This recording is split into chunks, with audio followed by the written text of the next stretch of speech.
3000 টাকা যদি পাওয়া যায় খুবই ভালো হয়। আমাদের যদি হয়, আমরা তো সাধারণ ফ্যামিলি থেকে আসছি, যদি হয় 3000 টাকা পাই আমাদের খুবই মানে ভালো হয়। এই অ্যামাউন্টটা খুবই গুরুত্বপূর্ণ। হ্যাঁ, একদমই তাই। এর আগে লক্ষ্মীর ভান্ডার পেতে? হ্যাঁ, পেতাম।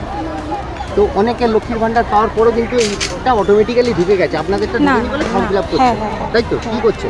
হ্যাঁ, শুভেন্দু মহাশয় আমাদের যে মুখ্যমন্ত্রী, উনি বলেছেন যারা যারা ফর্ম ফিল আপ করবে তারাই পাবে, সেই কারণেই আমাদের ফর্ম ফিল আপ করার জন্য আশা রাখেন আপনি? হ্যাঁ, একদম।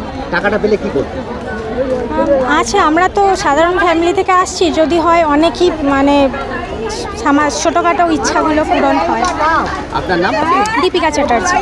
ফর্ম তুলেছি, আজকে জমাও দিয়েছি। জমা দিয়ে দিয়েছি। কেমন লাগছে? জানি না এখন যা হয়, এখন মুখ্যমন্ত্রীর ব্যাপার, আশা করছি তো পেয়ে যাবো, যেহেতু কোনো ব্যাপার। 28 লক্ষ লোক পেয়েছে। হ্যাঁ হ্যাঁ, জানি জানি, আমাদেরই নিজেদেরই লোকই পেয়েছে অনেক। পেয়েছে একদম মনে একটা উল্লাস। একটা রিল্যাক্সটা তো আছেই তো একদম। লক্ষ্মীতে 1500 পাচ্ছিলেন, এখানে এটা তো 3000। অনেক আনন্দ, বিরাট বিরাট। কি কাজে লাগাবেন সেই টাকাটা?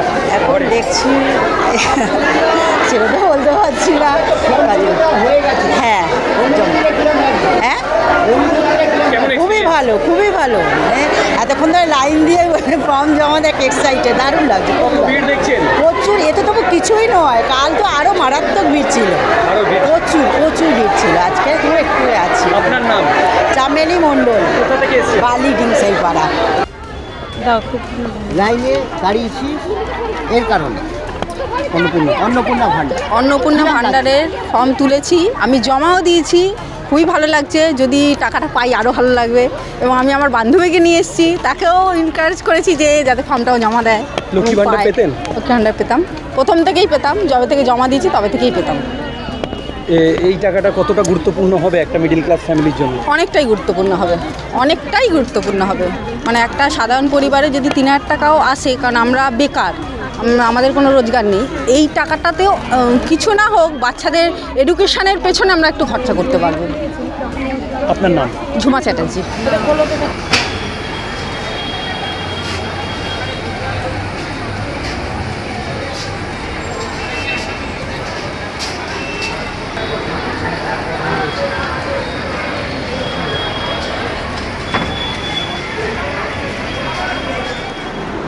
দেখুন, অন্নপূর্ণা ভান্ডার আমাদের ম্যানিফেস্টোতে আমরা প্রতিশ্রুতি দিয়েছিলাম যে আমরা যখন ইলেকশনে আমাদের সরকার হবে তখন আমরা এই সুবিধা, অনেক সুবিধা ছিল যে সুবিধাটা দেওয়ার কথা আমরা মানুষের কাছে বলেছিলাম। সেই সমস্ত সুবিধা যেটা আমরা মানুষের কাছে যে প্রতিশ্রুতি দিয়েছি সেটা কিন্তু অক্ষরে অক্ষরে আমরা কিন্তু এটাকে পালন করব।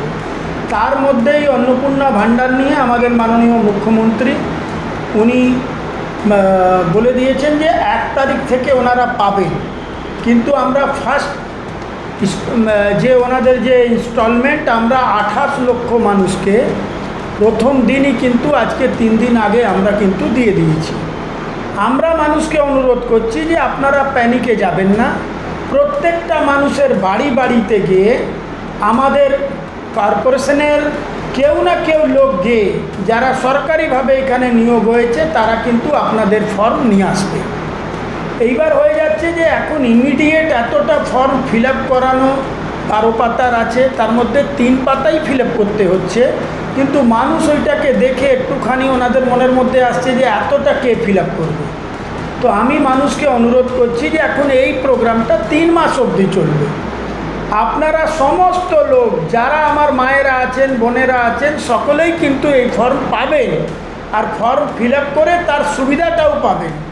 আমি সকালবেলা আমাদের বালি মিউনিসিপ্যালিটির কাছে দেওয়া হচ্ছিল, আমি ওইখানে সমস্ত মানুষের কাছে গেছি, ওইখানে জলের ব্যবস্থা বা একটু চেয়ারের ব্যবস্থা করে দিয়েছি। আমাদের কার্যকর্তা 7-8 জনকে হেল্প করার জন্য লাগিয়ে এসেছি। আমি এখন মিউনিসিপ্যালিটিতে এসে অফিসারদের সঙ্গে কথা বললাম যে ভাই এক জায়গা দিয়ে হবে না। তখন উনি বললেন যে ডিএম ম্যাডাম যে আমাদেরকে অর্ডার দিয়েছেন তার মধ্যে প্রত্যেকটা বাড়ি বাড়িতে গিয়ে কিন্তু ফর্ম ফিল আপ করে নিয়ে আসতে হবে, কিন্তু এখন এরা সব ট্রেনিং করবে। তো আমাদের সুগাতে গিয়ে মনে হচ্ছে কিছু লোক ট্রেনিংয়েও গেছেন, যেটা সোমবার থেকে এইটা আমরা 5-6 জায়গায় ইমিডিয়েট চালু করছি। তারপরে আমরা বাড়ি বাড়িতে বা কোনো বড় ক্লাব থাকলে সেইখানেও বসার ব্যবস্থা হচ্ছে। সমস্ত মানুষ যারা এই আওতার মধ্যে আসছেন তাদেরকে কিন্তু এই ফর্ম দেওয়া হবে আর ওনাদের ফর্মটা জমাও করা হবে। দাদা, এসআইআর এ যাদের নাম বাদ চলে গেছে, ভোটার কার্ড নেই, তাদের জন্য সরকার কি বিকল্প ভেবেছে? কিচ্ছু বিকল্প ভাবব না। যারা এসআইআরের নাম নেই বা যদি মনে করুন যে কেউ নিজের নামের যদি অ্যাপ্লিকেশন করে থাকেন, যাদের নাম ভোটার লিস্টে নেই তারা এই সুযোগ সুবিধা এখন পাবেন না। আবার ওনারা যদি ওনাদের নাম যদি ভোটার লিস্ট তালিকায় যদি নথিভুক্ত হয় তখন কিন্তু ওনারা এই সুবিধা পাবেন। যারা এই দেশের মানুষ নয় তাদের জন্যে কিন্তু এই সুবিধা নয়। এইবার এর মধ্যে কি হচ্ছে যে অনেক মানুষ বাংলাদেশ থেকে আমাদের এখানে এসছেন, তারা যদি আপিল করে থাকেন, সেই কাগজটা যদি তাদের থাকে, তাদের জন্য সরকার একটা কিছু না কিছু ক্রাইটেরিয়া বের করবে।